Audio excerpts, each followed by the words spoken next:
Hey guys, welcome to the Daily Word Bible Study, a plain and simple book by book, chapter by chapter, and verse by verse study through the entire Bible. Currently, we are in the book of Matthew, chapter 18, and we jumped into it last time, and with verse 1, where the disciples asked Jesus, um, who will be the greatest in the kingdom of God? Who would be the greatest? And this is not going to be the first time they asked this question. I'm going to get into Jesus' response. Um, I'm going to get into Jesus' response in that he basically tells them to become as children, but again, they're going to wrestle with this. They're going to wrestle with this question. I shouldn't say wrestle. They are. We talked about this last time. When they say kingdom, they mean literally the restoring of the kingdom of Israel that was prophesied, promised by God through prophecy. So let's jump into it. So I'll start again at Matthew chapter 18, verse 1 says, "At that time the disciples came to Jesus and said, 'Who is the greatest in the kingdom of heaven?'" So again, we're going to revisit that later on. Um, and even up, as we saw in the scripture, all the way up to um, um, moments before Jesus ascends to heaven, they asked about restoring the kingdom. And even coming up, we're going to see where uh, James and John's mother is going to get in on this and try to get the jump on everybody else and basically say, uh, um, uh, you know, Jesus, put my boys on the one on your right side and the one on your left side. Of course, these are positions of power. Okay, these are positions of privilege and power in the kingdom. So, all right. So let's. So again, who is the greatest in the kingdom? Verse 2. He says, and he called a child to him and had him stand among them. So the answer is, he brings this child. So that's the answer. He brings this child and he says, "I assure you," he said, "unless you are converted and become like children, you will never enter the kingdom of heaven." So now he's going to go on and going to elaborate on his thought here. The attitude, the humility of children. "Therefore, whoever humbles himself like this child, this one is the greatest in the kingdom of heaven." A child depends on its father. A child in itself does not seek positions of power, greatness. Okay. Verse 5, it says, "And whoever welcomes one child like this in my name welcomes me. But whoever causes the downfall of one of these little ones who believe in me, it would be better for him if a heavy millstone were hung around his neck and he were drowned in the depths of the sea." And this is a very stern warning. I'm going to say this for pastors, for ministers, ministries. Okay, this is one of to me a stern warning. If you cause the downfall of one who believes in Jesus. I think about all of the false prophets, the false teachers that are out there in their false teachings. And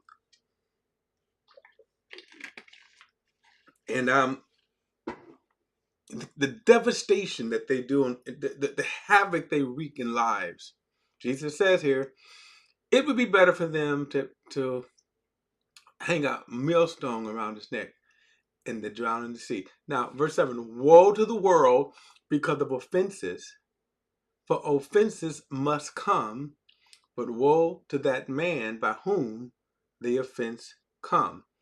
Now, offense means stumbling block. Okay, that's what an offense is.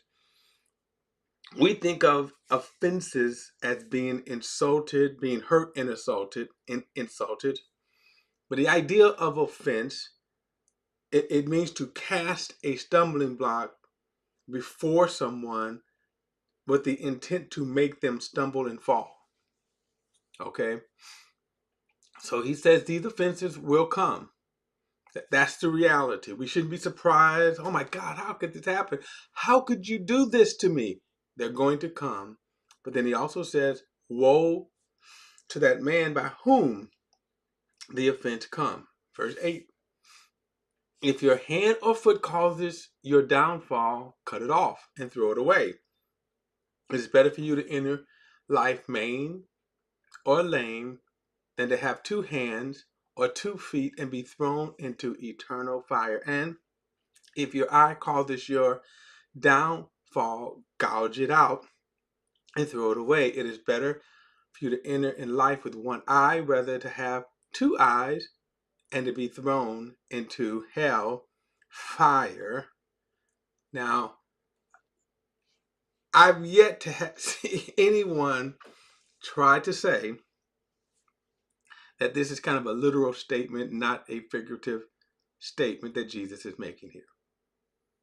Yeah, I've never seen anybody gorge their eye out or cut their hand.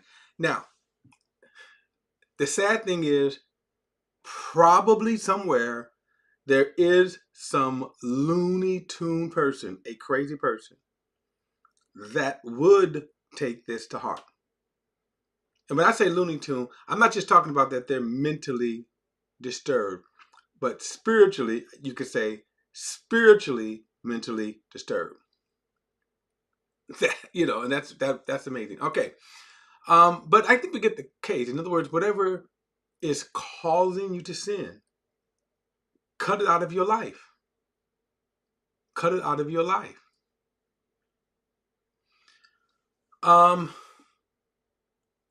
There are a group of people,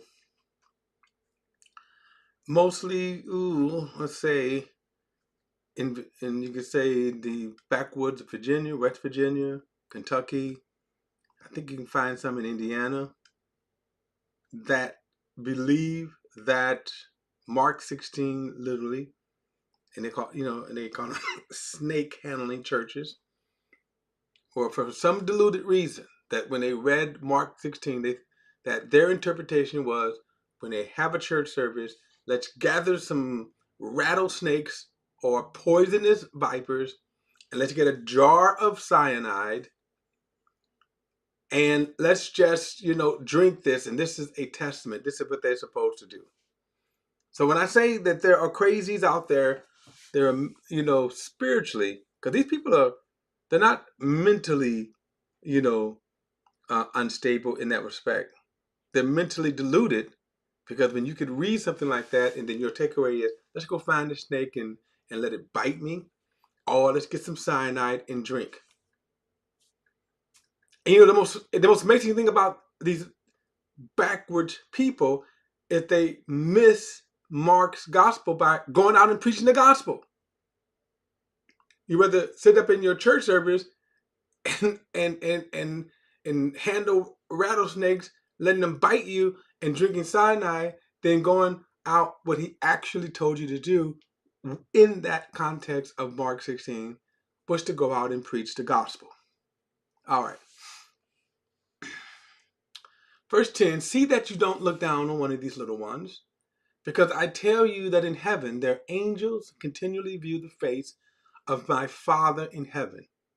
For the Son of Man has come to save the lost. Now, again, you see this phrase in verse 11 that's in brackets, signifying that in the original manuscripts, and I kind of got into when we talk about manuscript, when we have to tackle this kind of issue here, that this phrase why, if it's not in the original manuscripts, then why is it in any of the translations? Okay, so the reason, okay, let me see how many translations this is in here. But one, I'm going to say that I think it's kind of inaccurate to say the original Greek, because we have to understand that for example, Matthew, when he wrote his book here, he wrote it in the Greek language. Now, the original writings, okay, were written, what they call ink, what we call ink, they could have been something like soot, moisture out soot, but not ink as we think about it. And then the plants, the papyri plants, were dried out plants that they would write on these, write the letter. And in some cases, they would dictate them, and then somebody, a scribe, would write them. Okay.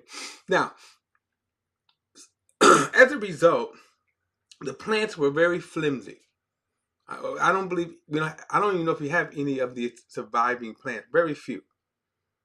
What we have is copies upon copies upon copies. They were very free to make copies of the letter. In fact, the New Testament, out of any writing of antiquity, has more copies than any other writing of antiquity. When people say that the scriptures were tampered with, they say, well, the Bible was tampered with. Well, challenge them on that and say, how? They say, well, so things were put in. Well, what was put in? So when we look at this, so the phrase, the Son of Man has come. Well, how do we then explain a phrase that is not found in manuscript? Well, one, we have to understand the term manuscript. So the manuscripts were the copies of the copies.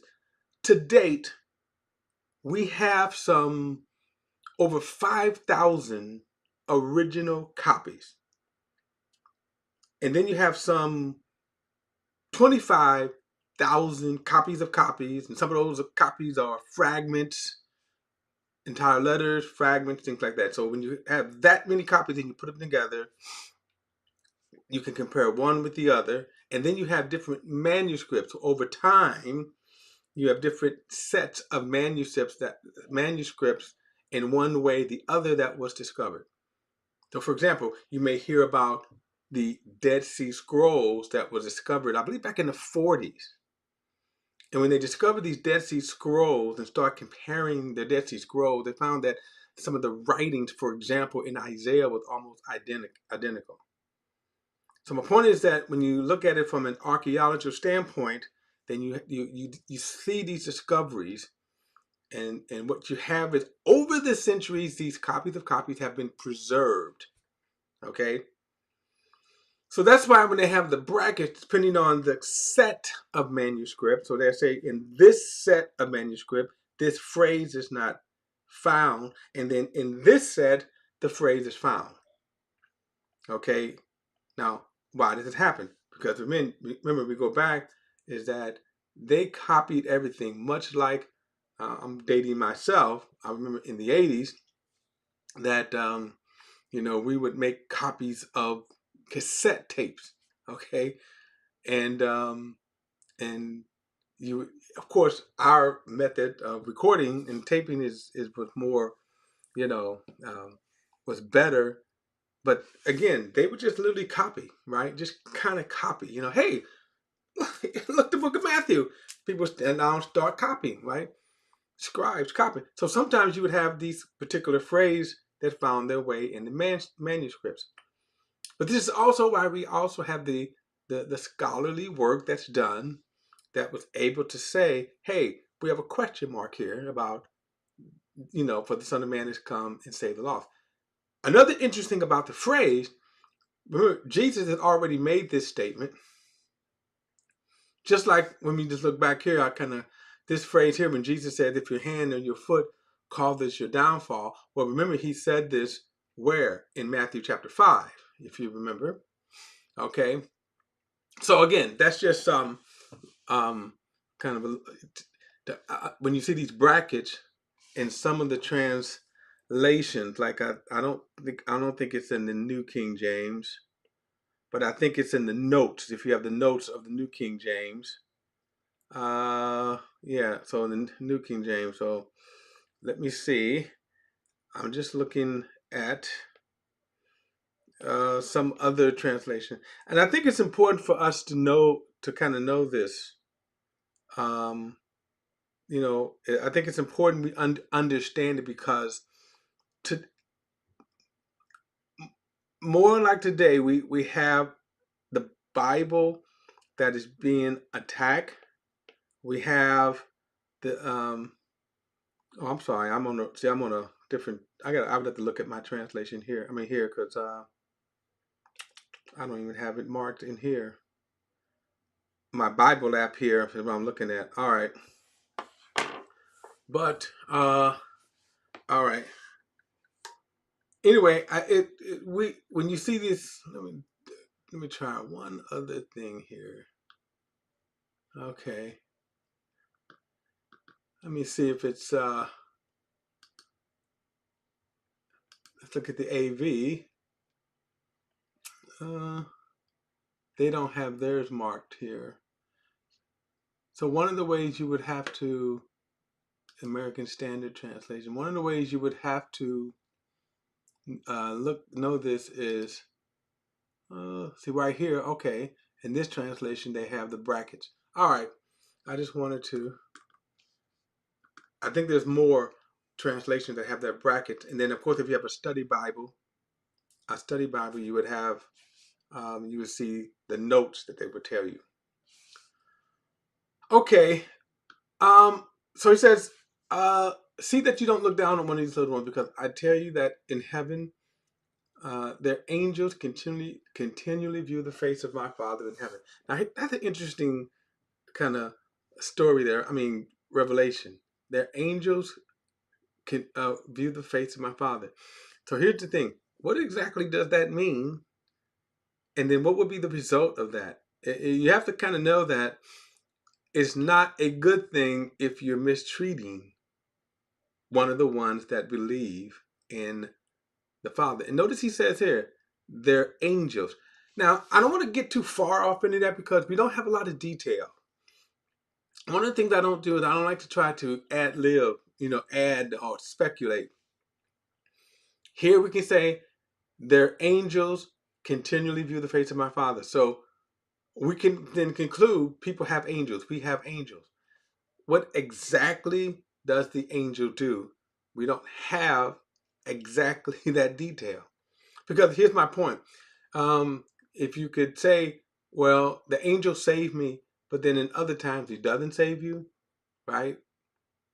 So again, exactly what does this mean? Just not clear. Verse 11, for the Son of Man has come to save the lost. That is God's prime directive. You could say he's come to save the lost. I will say this, the fact that he says that he come to save the lost, this is prime directive. And as I said, you see Jesus saying this in other places, that he has come to save. And I think about different denominations. When you want to understand God's heart, when you want to understand, what's the cross about? Why did Jesus come? And then you compare that by different denominational teachings. Start with his motive. He came to save the lost. So the question is, did he do that? Now, of course, your answer can vary based upon what denomination. For example, you look at Calvinism or Reformed theology or predestination. In the nutshell, they say that God has predetermined some to be saved, and he's also predetermined others, or the rest, to be lost. In other words, they have no hope. If you're not chosen, you are eternally damned. Now, if you are chosen, hip hip hooray for you. But doesn't that fly in the face? The Thunderman came to save the lost. Not some, but the lost. That's what he came for.